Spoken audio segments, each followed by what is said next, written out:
प्रत्यक्ष रूप से यह भी उसमें बोला कि इन सबको कांग्रेस के एक बड़े नेता का संरक्षण प्राप्त है जो उन्नाव विधानसभा क्षेत्र से है। लेकिन उसको कांग्रेस के लोग भी और उसके साथ साथ यहाँ के हमारे स्थानीय अन्य लोग भी जो लीडर्स हैं कांग्रेस के, वो उसका विरोध करते रहे कि आप झूठ बोलते हैं, सनसनी फैलाते हैं, ऐसी कोई बात नहीं है। लेकिन अनेकों बार आप सब लोग भी जानते हैं, आप लोगों की भी अपनी सीमाएं होती हैं, क्योंकि आप अपनी तरफ से कुछ नहीं लिख सकते। आप लोगों को भी जो आप लोगों का कोड ऑफ कंडक्ट रहता होगा उसके हिसाब से बात करनी पड़ती है पत्रकारों को। इसमें मुझे कोई शिकवा नहीं है, क्योंकि आपने जो हमने बोला आपने हमेशा उसको पूरा स्थान दे करके आपने उसको जनता तक पहुंचाया। और मैंने विधानसभा के अंदर भी अनेकों बार बोला कि उन्नाव विधानसभा क्षेत्र के अंदर इस तरह का माफिया खड़ा हो गया है जिनकी जहां तक हिम्मत हो जाती है कि संदोगढ़ के अंदर संतोषगढ़ में उन्ना की पुलिस को बंधक बना लिया जाता है। जो मैंने विधानसभा के अंदर भी उठाया और उन्ना के एसपी को जाकर के उस बंधक पुलिस को जाकर के शटर खोल करके निकालना पड़ता है। लेकिन दुर्भाग्यपूर्ण घटना यह है कि राजनीतिक दबाव इतना रहता है जहां पर कि उस पुलिस को बंधक बनाए गए लोगों के ऊपर भी ऐसी छोटी धाराओं में केस उस समय रजिस्टर किए कि उनकी शाम को जमानतें होंगी। अगर पुलिस की यह स्थिति होगी तो आम आदमी की क्या स्थिति होगी, जब आम आदमी को कोई हाथ उठाएगा या उसके ऊपर कोई अन्य गतिविधि करेगा। लेकिन इसको हम लोग हल्के में लेते रहे और शायद ऐसा सोचते रहे लोग कि ये राजनीतिक बात है, ये कोई जरूरी नहीं। मैंने माननीय मुख्यमंत्री जी से भी बात की और मैंने विधानसभा के अंदर शरेआम उठाया, क्योंकि मेरी आदत है सच बोलना और कोई व्यक्ति गलत कर रहा है तो उसके बारे में भी बोलना। अगर हमारा कुछ गलत लगता है किसी को, वो व्यक्ति बोले, ऐसा मैं उसका स्वागत करता हूं, कोई भी व्यक्ति बोले। आज मैं एक ही बात के ऊपर आऊंगा, जो अवैध गतिविधियां उन्नाव विधानसभा क्षेत्र के अंदर चल रही हैं। उसमें आपने देखा कि पुरानी बातों को अगर हम लोग छोड़ दें तो पिछले लगभग 2 वर्षों से उन्ना में, जैसा मैंने पहले भी बोला, अवैध कारोबार करने वाले लोगों की दुकानें गली मोहल्लों में, गांवों के अंदर, उन्ना संदोगढ़ रोड के ऊपर, संतोषगढ़ के अंदर, महतपुर के अंदर, उन्ना के अंदर, अलग अलग जगह के ऊपर लोगों ने नई नई दुकानें खोली, क्योंकि उन लोगों को इलेक्शनों में ये कह करके ही चलाया था कि हमारी गवर्नमेंट आ जाएगी, मैं एमएलए बनूंगा, तो आपको जो मन करेगा वो आपने काम करना। वो किसी पॉलिटिकल कमिटमेंट से कांग्रेस के साथ नहीं थे जो लोग ये काम कर रहे हैं। उनकी को कांग्रेस से पॉलिटिकल कमिटमेंट भी नहीं है, क्योंकि समय समय पर वो हमारे साथ मिलने की भी कोशिश करते रहे पहले भी, लेकिन हमने दुत्कार दिए, हमने किनारे कर दिए, इसलिए वो जहां खड़े हो वहीं रहे और हमें उनकी जरूरत भी नहीं है। लेकिन अभी एक नई घटना जो घटी, आप लोगों ने देखा होगा कि जिला के अंदर एसपी साहब का तबादला हुआ और नए एसपी आए। नए एसपी के ध्यान में आया होगा कि अवैध गतिविधियां जहां पर होती हैं, उन्होंने आकर के जो सीआईए जिसको भंग किया गया था, उस सीआईए को दोबारा शुरू किया। स्पेशल इन्वेस्टिगेशन यूनिट, ऐसा पुलिस का गवर्नमेंट की तरफ से रहता है। एसपी को अलाउड होता है कि एसपी उसका गठन करे और कोशिश करनी चाहिए। मैं पहले बोलता था कि अच्छे लोग लगाओ, तो हो सकता है उन्होंने ईमानदार, अच्छे लोग, दमदार लोग उसमें लगाए। कौन कौन थे अब वो आप लोगों को जानकारी होगी, उसका भी मेरे पास लिस्ट है। उस सीआईए के यूनिट ने काम शुरू किया अवैध गतिविधियों में लोगों को जो लगे हुए उनको पकड़ने का। उसकी एक बहुत लंबी लिस्ट है पूरे जिला के अंदर, क्योंकि जो एसआईयू है उसका, सीआईए उसका काम ही मेन ये है उनको पकड़ना। तो मेरे पास 1 जून से लेकर के 16 जून तक टोटल लिस्ट है कि उन्होंने किस किस को पकड़ा। 1 जून को जवार में कार सवार से 65 ग्राम चिट्टा पकड़ा। 4 जून को महतपुर में डरा सट्टा कारोबारियों से पर्चियां बरामद की। 6 जून को चिंतपूर्णी में 2 जुग से 39.50 ग्राम चिट्टा बरामद किया। 12 जून को पीनगा में एक होटल में दबिश देकर देह व्यापार का अड्डा अड्डे का भंडाफोड़ किया। 13 जून को जनकौर में 2 व्यक्तियों से 3 किलो 100 ग्राम चूरा पोस्ट बरामद किया। और 14 जून को महतपुर में एक दुकान में दबिश देकर ऑनलाइन लॉटरी पर जुआ खेलते हुए 14 लोगों को गिरफ्तार किया गया, जिसमें 5 लाख रुपया उन्होंने वहां पर पकड़ा। और इसी तरह से 15 जून को बाथू में बाइक सवार से युवकों से 2 ग्राम चिट्टा पकड़ा। 16 जून को महतपुर में कैंटर से 10 किलो चूरा पोस्ट बरामद किया।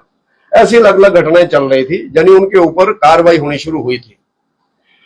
और जो महतपुर के अंदर कारोबार हुआ, दुर्भाग्यपूर्ण स्थिति यह है कि उस कारोबार में हमारे साथ लगते सूबे के 13 लोग थे। इतनी दूर आकर के लोग सट्टा खेल रहे हैं, सूटा खेल रहे हैं, लोग जुआ खेल रहे हैं, तो इसका मतलब है कि बहुत बड़ा कनेक्शन किसी लोकल व्यक्ति का है। और सौभाग्य रहा कि उस दिन लोकल व्यक्ति भी पकड़ा गया, जो कांग्रेस पार्टी की ओर से 19 जून 2023 को एक फिशरमैन रिलीफ कमेटी होती है स्टेट की, और फिशरमैन रिलीफ कमेटी के सीरियल नंबर 7 के ऊपर सुनील कुमार सन ऑफ जोगिंदर सिंह चरतगढ़, उनको मेंबर बनाया गया है। और वो भी आदमी उसमें पकड़ा गया। और मेरी जहां तक भी जानकारी है, जब उनको पकड़ा गया तो उन्होंने हमारे उन्ना के कांग्रेस के बड़े लीडर का नाम भी लिया, और उन्होंने फोन करने की कोशिश की, पुलिस के साथ झड़प भी हुई, और उन्होंने डराने की कोशिश भी की। तो उसके कारण मैं कांग्रेस से पूछना चाहता हूं कि क्या सुक्खू जी, मैंने पहले भी बयान दिया था सुक्खू जी के आने से पहले, मैं जहां था नहीं, मैं बाहर था, नहीं तो मैं कार्यक्रम में जरूर आता था। फर्स्ट टाइम चीफ मिनिस्टर जी 2.5 साल के बाद ऊना में आए, और ऊना में भी जो बीजेपी ने ऊना कॉलेज की बिल्डिंग 14 करोड़ रुपया मंजूर किया था, और 8 करोड़ 44 लाख ऊना +2 स्कूल बॉयज का किया था मंजूर, उसकी बिल्डिंगें बन के तैयार थी। 2.5 साल में टाइम नहीं मिला। अनेकों बार मैंने उनसे भी बोला, मुकेश जी से भी बोला, और शिक्षा मंत्री को भी बोला कि इनका उद्घाटन तो कर दो, बच्चों को बिल्डिंगें मिल जाए। लेकिन शुक्र है कि उनको टाइम मिला। तो मैं बाहर था, मैंने उस दिन भी आप लोगों के माध्यम से उनसे पूछा था कि इस आदमी का नाम किसने दिया था आपको कमेटी में डालने के लिए? ये तो पूरा परिवार ही सट्टाबाज है, पूरा परिवार, बड़े लंबे समय से सब लोग जानते हैं, चंडगढ़ में जाकर के पता कर लो आप लोग। तो कमेटी में डालने वाला व्यक्ति कौन है? उसको चीफ मिनिस्टर को बाहर जाकर करना चाहिए, और इसको कमेटी से बाहर भेजना चाहिए। और इसका फोटो भी है हमारे नेताजी के साथ, ये बीच में गोल वाला, ये बड़ा, ये नेताजी के साथ फोटो है। जब चीफ मिनिस्टर आए तो स्वागत के लिए लोग खड़े हुए हैं। यानी शर्म नाम की कोई चीज नहीं है, शर्म नाम की चीज ही कोई नहीं है। इतनी बड़ी घटना होने के बाद उस आदमी को और दूसरा उसमें दुर्भाग्यपूर्ण स्थिति ये है कि बीच में मुख्यमंत्री जी 16 तारीख को ऊना में आते हैं। 14 की ये घटना है जब ये सारे पकड़े गए। मैंने उस दिन बोला था, शायद आप लोगों ने छापा भी है, कि अब पुलिस को बदलने की कोशिश की जाएगी, क्योंकि पहले भी ऊना जिला के अंदर ऐसा होता रहा है कि कोई पुलिस अधिकारी अच्छा काम करे तो उसको एकदम बदल दिया जाता है। जो सीआईए में जो लोग लगे थे उनको पहले पुलिस चौकियों से बदला था, क्योंकि वो वहां पर लोगों को पकड़ते थे, महतपुर से मस्तराम को, ऐसे ही अन्य लोग। मेरे को बहुत लंबी लिस्ट है, सारी लिस्ट ये मेरे पास सीआईए की जो गठन हुआ था उसकी लिस्ट मेरे पास है। ये टोटल लोग हैं जिनको चीफ मिनिस्टर एसपी साहब ने लगाया था। और ये भी मेरे पास नोटिफिकेशन है कि 17 तारीख को इस कमेटी को भंग कर दिया गया कि आप अपनी अपनी जगह पे ज्वाइन करो जाकर के। सीआईए की ज्वाइन होनी है, क्योंकि उन्ना में काम खत्म हो गया, अब धंधेबाज सारे खत्म हो गए।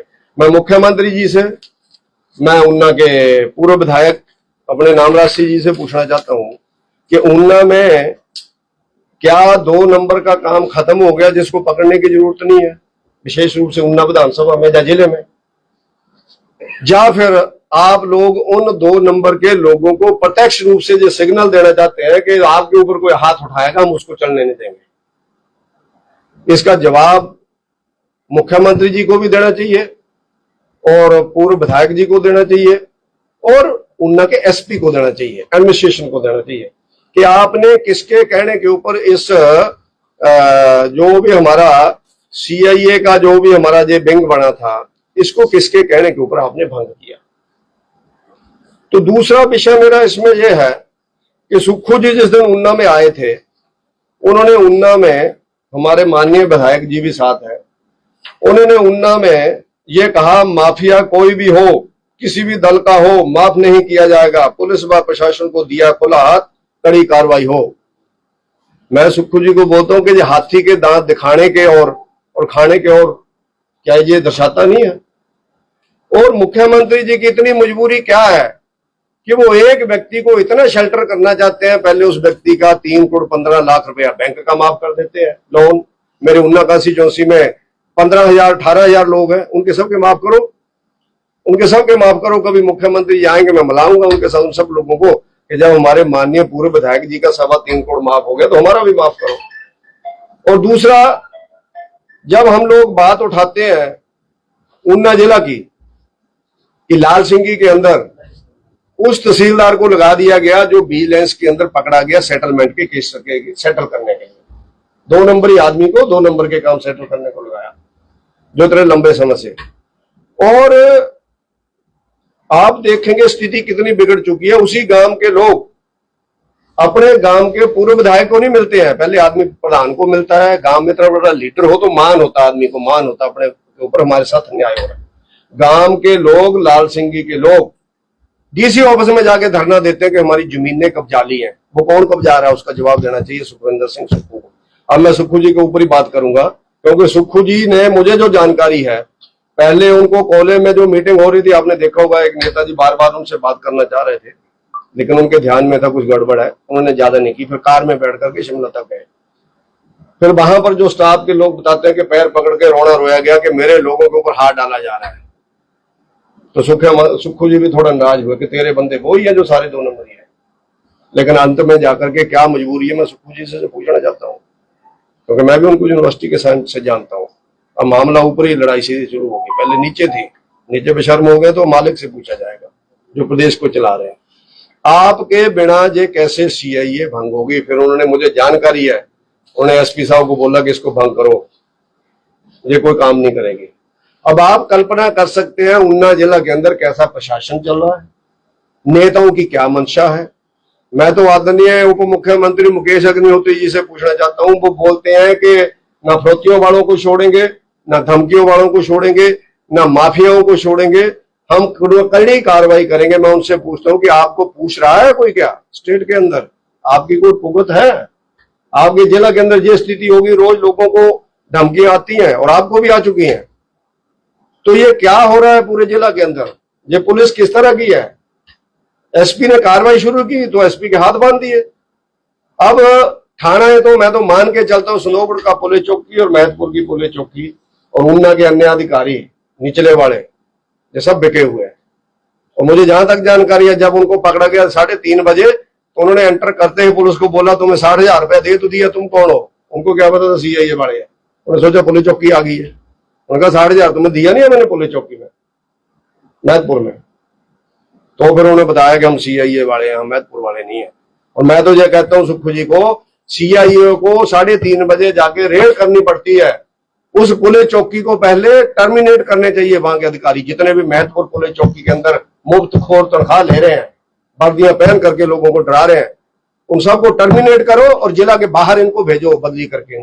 इनको ट्राइबल एरिया के अंदर पूरा थाना बदलना चाहिए। बहुत सा सिग्नल अगर चीफ मिनिस्टर देना चाहते हैं, उसको बोलते हैं प्रशासन।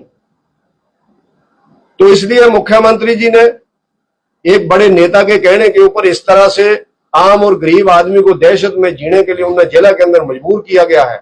और ऊना के बच्चों को बिगाड़ने के लिए जगह जगह 2 नंबर की दुकानें चलाई गई है।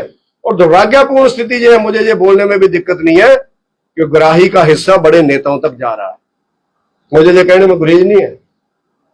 महीने लिए जा रहे हैं उनसे, कईयों के बीच में बंद हुए, फिर बात हुई, आप मिल लो, है बीच में दलाल शहर के अंदर ही रहते हैं, मिल लो नेताजी से, आपकी बात हो जाएगी।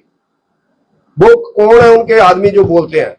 अगर उनके ऊपर ऐसी उंगली उठ रही है तो उनको जवाब देना चाहिए और अपने उन लोगों को दूर करना चाहिए। हो सकता है वो ही लोग पैसे ले रहे हो लेकिन नाम नेताजी का लेते हो। ये आदमी को अपना आप अपनी टीम फाइनल करनी होती है कि मेरे इर्द गिर्द कौन होंगे, किस तरह के लोग होंगे। तो इसलिए जब दलालियों की बात बड़े नेताओं तक पहुंच जाए तो मुझे लगता है कि हिमाचल प्रदेश के ऊना जिला को, अब मैं बोलना नहीं चाहता उन स्टेटों का नाम जहां कभी बहुत बड़ी गुंडागर्दी होती थी, अब तो जोगी जी ने सेटल कर दिया वहां, नहीं तो लोग यूपी का नाम लेते थे एकदम। वो स्थिति ऊना में हो जाएगी।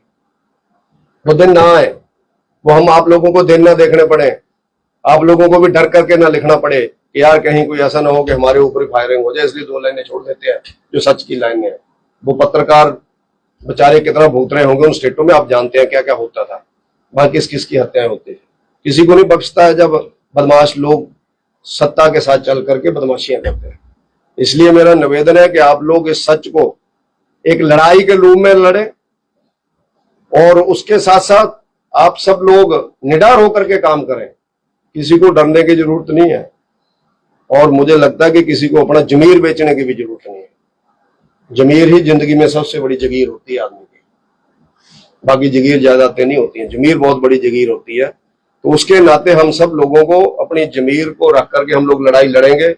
मेरा आप सब लोगों से आग्रह है, मेरा आप सब लोगों से निवेदन है कि आप पत्रकार साथी, किसी भी मीडिया के आप लोग इस लड़ाई को हमारे साथ लड़े, और जो भी आदमी जिला के अंदर इस तरह का अवैध कारोबार कर रहा है, बच्चों को बिगाड़ रहा है, गुंडागर्दी कर रहा है, ऐसे नेताओं को भी बेनकाब करेंगे, ऐसे दुकानदारों को भी बेनकाब करेंगे।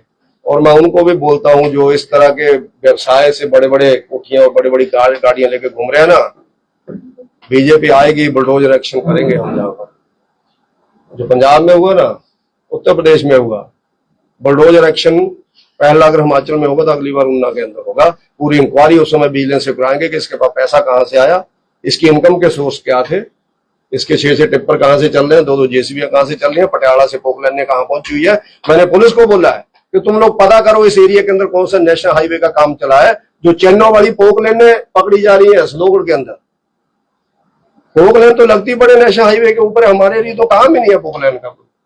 जेसीबीओ का काम है, जेसीबी वाले से भी पूछो तेरा काम कहाँ है, उसे पूछो तेरा मीटर चला, कल इतना मीटर था, सबके मीटर लेने अगर पकड़ना इन्होंने, जेसीबीओ के सबके मीटर ले ले, दूसरे दिन चेक करेंगे भैया तेरा रात का मीटर चला हुआ, बता देने कहाँ काम किया, पता लग जाएगा वो कहाँ इलीगल माइनिंग करके आया।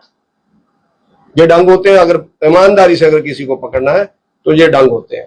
तो इसलिए मेरा आप सब लोगों की तरफ से निवेदन है कि मैं ये सारी बातें सुखविंदर सिंह सुक्खू जी से पूछना चाहता हूँ कि वो बताएं कि आपके कहने के ऊपर वो सीआईए भंग हुई है या हमारे स्थानीय किसी नेता के दबाव के अंदर भंग हुई है। और अगर आप लोग इतने मजबूर हैं तो मुझे नहीं लगता कि आप लोगों को प्रदेश का मुखिया कहलाने का अधिकार है।